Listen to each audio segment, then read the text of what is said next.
Ini perilaku-perilaku yang tidak biasa nih di masyarakat kita. Bahwa pencemaran, hujatan, dan yang paling penting ini ada unsur ya mengungkap data pribadi orang. Ya, nah, ini nanti lebih lanjut kami akan menyampaikan kepada penyidik bahwa ini perilaku ini apakah diperkenankan oleh aturan dan perundangan. Ya, nah, jadi ada perilaku yang tidak biasa. Yang biasa dilakukan oleh orang-orang yang biasa, yang tidak seperti biasanya, ya perilaku ini, sehingga ini perlu betul-betul kita untuk memberikan edukasi, pembelajaran terhadap masyarakat Indonesia bahwa demokrasi hukum di Republik ini tidak boleh terkebiri dengan hal-hal yang perilaku yang tidak biasa-biasa saja. Oke? Bukti apa aja Pak dalam pemeriksaan? Nanti kita lihat apakah ini diterima buktinya, ya. Kita akan sampaikan nanti setelah kami lakukan kunjungan kepada penyidik, ya. Silakan Pak Ketum. Oke, nah, jadi public defender ya. Sebagai warga negara yang baik, kita datang dipanggil dengan baik untuk memberikan keterangan.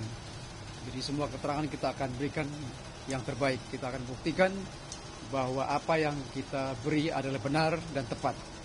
Dan saya yakin bahwa proses hukum tidak akan bermain-main, semua akan berjalan dengan baik.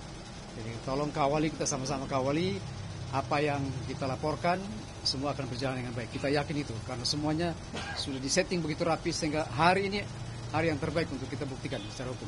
Terima kasih. Pasal-pasal apa aja sih Pak? Silakan Pak. Oke, karena saya yang melaporkan, ya, mewakili organisasi saya, ya. Yang jelas yang advokat public defender, yang jelas yang kami laporkan ini adalah delik umum atau biasanya umumnya disebut delik murni. Delik murni. Ya, yang mana ya kan apabila terjadi suatu peristiwa pidana, maka bukan korban dia boleh melaporkan. Contoh pembunuhan. Ya, kalau pembunuhan kan kalau kalian lihat di depan situ ada pembunuhan kan kalian boleh laporkan, betul tidak? Ya, jadi itu deliknya. Jadi jelas ini perlu teman-teman pahamin bahwa yang dilaporkan oleh Pak Jokowi di Polda Metro Jaya itu adalah delik aduannya. Yang kami laporkan adalah delik murninya. Ya. Pasal yang kami terapkan di sini adalah pasal 160, penghasutan. Itu jelas ya. Oke, kenapa kami duga ada penghasutan? Karena si RS itu seolah-olah meyakinkan masyarakat bahwa itu adalah produk palsu. Itu intinya. Ya kan? Itu intinya. Ya, yang kemudian kami jongtokan lagi kepada pasal 28 ayat 2, mempublikasi melalui media. Oke, media online. Ya, YouTube ataupun yang lain-lain. Ya. Kemudian nanti kami lihat dalam pemeriksaan, pastinya kami akan menambahkan pasalnya. Ya. Nah, tapi pasal itu kami belum bisa sampaikan sekarang. Ya, kami belum bisa sampaikan karena nanti pada saat pemeriksaan aja. Nah, pada saat pemeriksaan kita akan lihat memang apabila ada terkait terhadap unsur yang nanti kami mau nambahkan pasalnya, maka kami akan tambahkan. Oke? Ada yang mau ditanyakan? Silakan teman-teman. Intinya bahwa pasal yang kita terapkan adalah pasal-pasal yang memang delik murni. Ya. Absolute offenses. Ya. Absolute offenses. Jadi berbeda antara kuasa hukum Pak Jokowi dengan kami, advokat public defender, kita menerapkan pasal yang pastinya absolute offenses. Ya, ini untuk penambahan pasalnya. Itu bocorannya ya. Tapi nanti kita akan sampaikan setelah perkembangan pemeriksaan. Oke, ada lagi? Tapi dalam laporan ini apakah sudah sowan ke pihak atau ke Pak Jokowi sendiri Pak? Ini pertanyaan bagus. Nanti yang jawab ketua umum Ketua umum yang jawab. Nah, itu rencananya tuh Pak, biasanya memang. Seperti apa tuh? Rencananya kita akan berkunjung kepada korban. Jadi kita akan langsung ke Solo nanti. Ya. Sabar menanti, semua kita akan berikan informasi yang tepat. Hari ini itu aja ya. Bukan hari ini pertemuan sama Jokowi, bukan Jokowi. Nanti Pak Ketum kita akan meminta mengatur waktunya. Pastinya kita akan atur waktunya. Yang pastinya sudah lakukan komunikasi. Ya, komunikasi sudah terjalin. Cuman kita atur waktunya karena kan LBH itu ya kalau LBH ataupun ada sesuatu yang sifatnya kasusnya itu adalah absolute offenses, maka memang wajib setiap penegak hukum itu wajib berkunjung kepada korban, tidak harus kuasa hukumnya. Ya, ada lagi yang perlu ditanyakan? Ada berapa item bukti yang akan mau diserahkan, Bang? Berapa kemarin? Kemarin sekitar 16, nanti kita lihat ya apa yang ya berapa banyak yang diterima. 16 terus ada 9 video. Ya. Yang kami anggap itu masuk dalam tindak delik murni ya atau absolute offense. Ya. Bang Ade tadi disebutkan kan tidak biasa-biasa saja. Ya. Nah, memang dampaknya apa, Bang? Buat mungkin di sini melihat masyarakat, mungkin dari Peradi Bersatu sendiri dan mungkin dari kawan-kawan advokat. Nah, ini menarik. Ini saya suka nih pertanyaan ini. Nah, jadi gini. Pertanyaannya masuk semua nih. Jadi kenapa ada apa sih dampaknya? Dampaknya adalah hari ini saya menjadi ragu sebagai warga negara Republik Indonesia terhadap keaslian ijazah Jokowi. Hari ini saya menjadi ragu. Kawan-kawan yang berdiri di sini, teman-teman advokat public defender merasa ragu.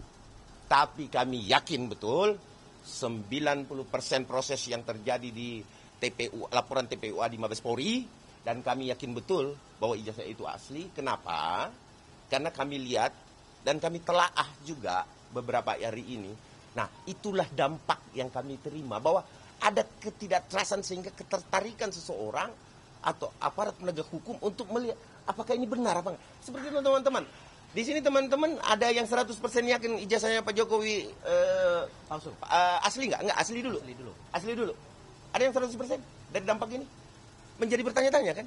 Nah, ini pertanyaan ini adalah pertanyaan ini yang membuat kami, ini adalah perilaku yang tidak biasa. Kalau itu asli dan itu sudah dinyatakan oleh lab sampai kemanapun di laboratorium, uji kertas dan lain sebagainya, serta foto dan lain sebagainya, bahwa itu asli, saya yakin kok pihak pembenci Jokowi atau orang-orang yang memang menaruh kebencian terhadap Bapak Joko Widodo, ya, yang memang betul-betul saya anggap perilaku tidak biasa yang biadab ya, bisa dikutip gitu, bahwa ini perilaku yang biadab, bahwa ketika kemudian Pak Jokowi tidak memiliki kebaikan, ingatlah dia pernah memimpin kita loh 10 tahun ya, 10 tahun, dan itu tidak terjadi gejolak apa-apa, dan perkembangan 11-5% yang saya lihat dari beberapa media juga ada kan perkembangan, termasuk inflasi, kita mampu menekan dan lain sebagainya, dan membayar utang kita.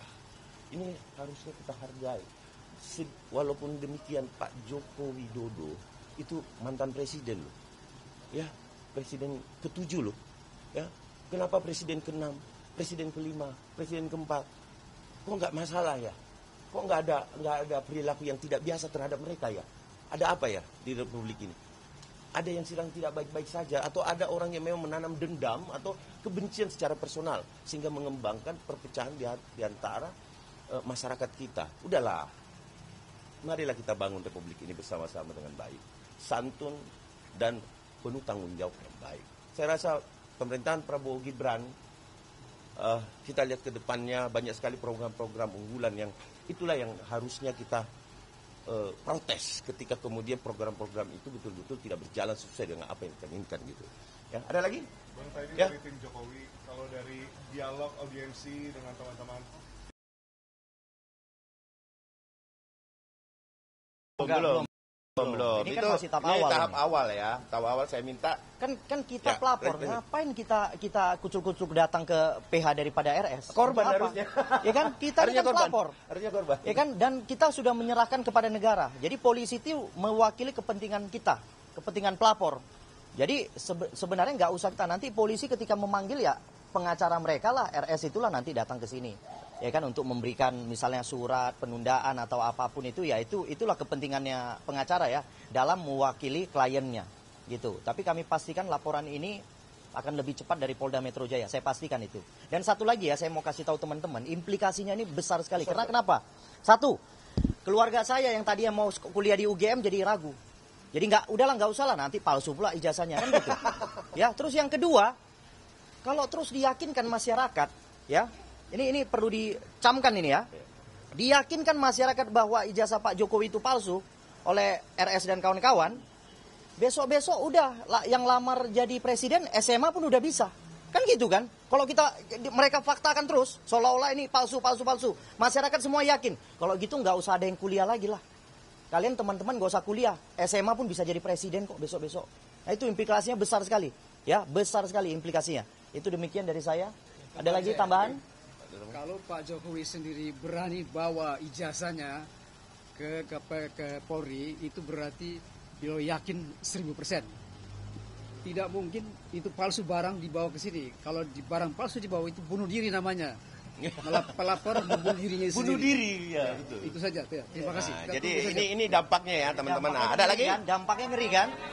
Ada lagi nggak? Kami masuk dulu ya. Ada lagi ya, udah ya. Oke. Nanti habis masuk baru kita Habis kita diperiksa lah ya. Item nggak bisa di-spill sedikit. Nanti nanti merusak pemeriksaan. Jangan. Oke? Ini dia ya. Ini dia ya. Oke, jangan ya. Oke. Oke teman-teman.